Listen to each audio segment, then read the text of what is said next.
class for this morning. Before we proceed, let us pray first.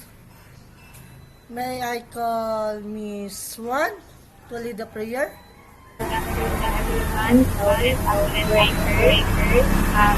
Let's hold ourselves to the holy presence of God. In the name of the Father, the Son, the Holy Spirit. Amen. Dear God, thank you for looking after our souls. Thank you that you love each and every one of us here. Help us to learn, play, and share together so that the wonderful world you have made become more beautiful every day. Thank you, Miss Juan. So, good morning, everyone. Wow, how was your day, class? We're fine, sir. So, I think everyone is fine. So, attendance for today is, if your name is called, please say present.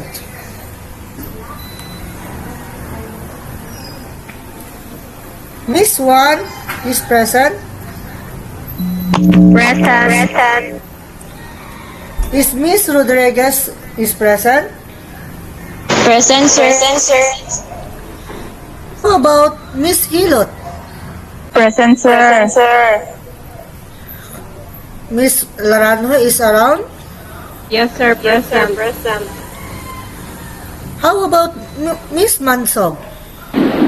Present. And last, Miss Masillones. Present, sir. So everyone is present. So we proceed our virtual rules.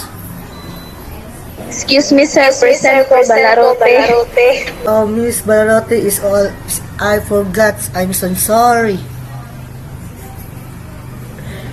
So we proceed to our virtual rules.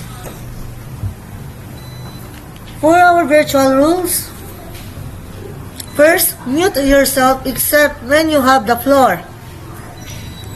Second virtual rules, raise your hand virtually for permission to speak. And last, virtual rules, avoid distracting backgrounds or actions. So, for our motivation, I have a jumble words here. You class, in the first word, can you guess it? Subject, sir. So very good. In the second word, what is it? I think it's a bird, sir. And last word, can you guess it? I think agreement, sir. So our jumbled words is subject verb agreement. For your class, what is subject verb agreement? Anyone in the class? Sir. So Miss Hilot, Subject-verb agreement is a subject and its verb must both be singular or plural. A singular subject takes a singular verb, and while a plural verb is used with a plural subject. I will flash a sentences on the screen and pick a group leader. The group leader will be the one who to comment in the chat box. Type or put a heart emoji if it is a dependent clause, and broken heart if the sentence is dependent clause. Note: put your group number first before you answer. You have 5 minutes to answer this.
is up.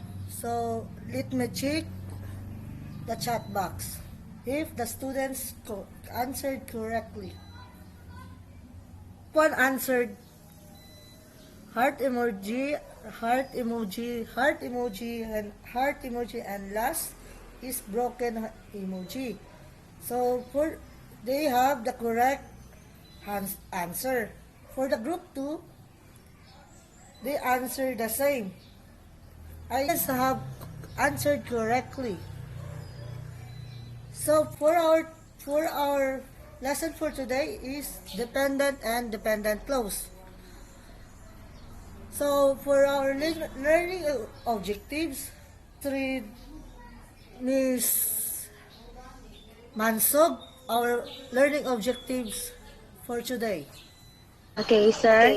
So, learning objectives at the end of the lesson, 58% of the students should be able to identify the dependent and dependent clauses used in a sentence. Second, differentiate dependent and dependent clauses through participating in a group activity. Third, discuss, identify dependent and clauses and using sense of ratio. So what is a dependent clause? An independent clause is a clause that can stand on its own by itself. It does not need to be joined to any other clauses because it contains all the information necessary to be complete sentence. In the independent clause have three components. Component is they have a subject. Second components is they have an action word, action or predicate. And the last components is they express a complete thought. So I have example here. Maria reads. So the Maria is a subject and reads is the action word. A complete thought of this sentence is being expressed on what the readers want to know. So may I call some students to read the clause. Sir, may I? So go. Independent clause can be quite complex, but the important thing to remember is that they stand on their own and make sense alone. So thank you. So the important thing to remember in the dependent clause is they can stand on its own and make sense alone. So is a dependent clause. So somebody in the class to read what is dependent clause? Yes, sir. So Miss Hilot, you may read the A dependent clause is a clause that does not express a complete thought. It has marked words such as before, after, because, since, in order to, although, and many others. So in this class, you must put words before, after, because, since, in order to, although, though, whenever, wherever, whether, while, even though, even if. If these words are present, it makes sense that the thought is not flexible enough to the readers. So, may I call some students to read the example? So, Miss Hilo to read the dependent clause example. Because I forgot my homework. So, in this example, you can see that the thought is not being so expressed. If we add a dependent clause, for example, we add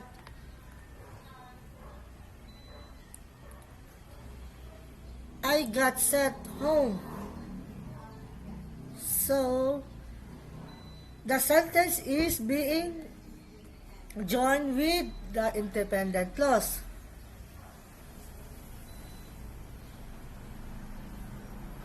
Because I forgot my homework, I got sent home.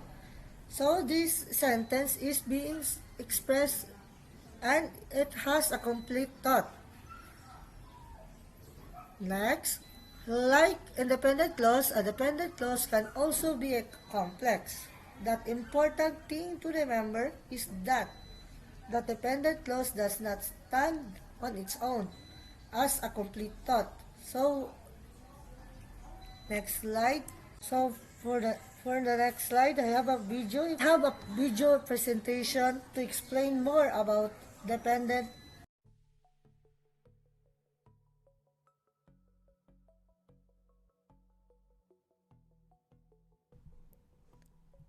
Independent clause.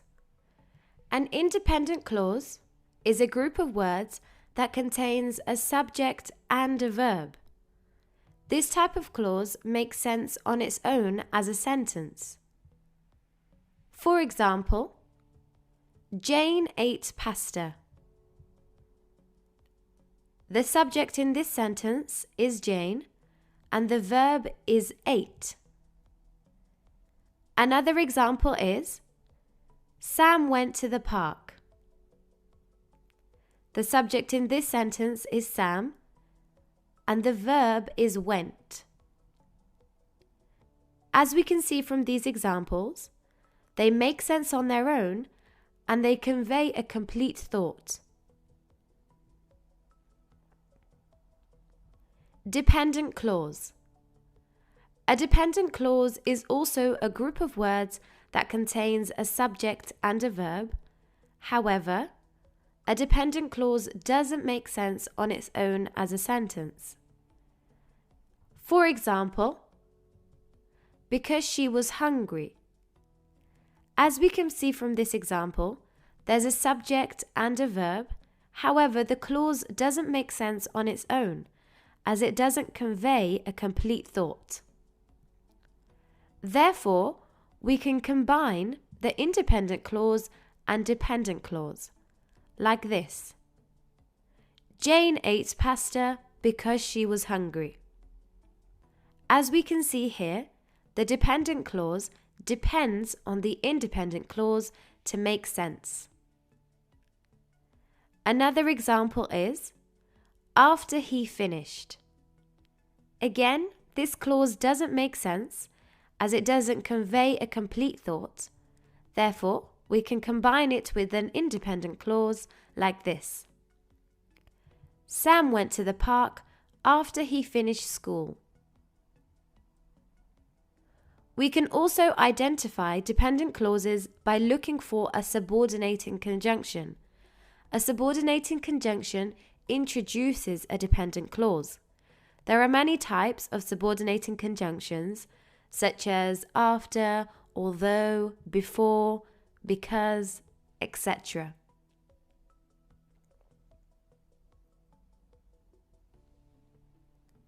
For the application, I already divided the class in two groups. For the instruction, each group must get a pen and a paper.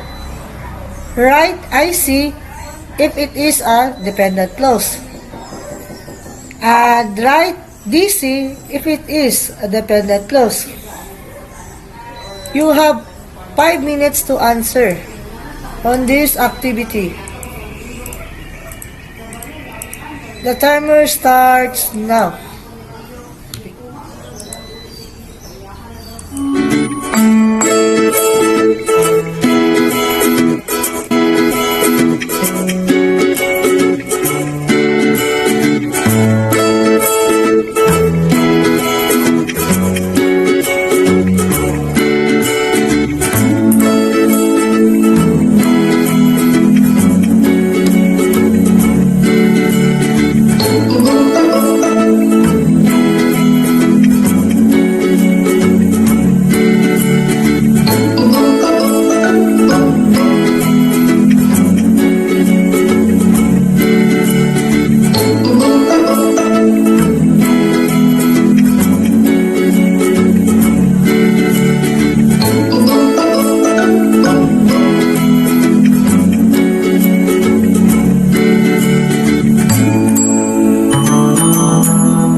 So time's up. So for your answer, please submit on our GC.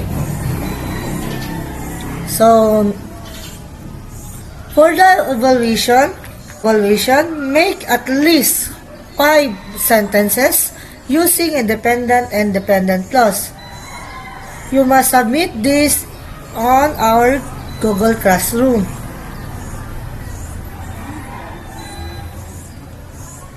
So you have 3 minutes to answer. So for this quiz, you have 3 minutes to answer this.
So time's up.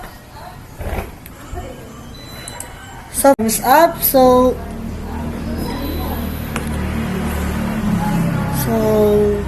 that's it for our quiz for today. For your assignment to be passed tomorrow, make a sentence using independent clause and dependent clause that being described to you. This being passed tomorrow at 11:59 p.m. in our Google Classroom. And that's all for today. Thank you, class, and goodbye. Thank you, sir. Goodbye. Goodbye, sir. Thank you, sir. Goodbye. Bye, sir.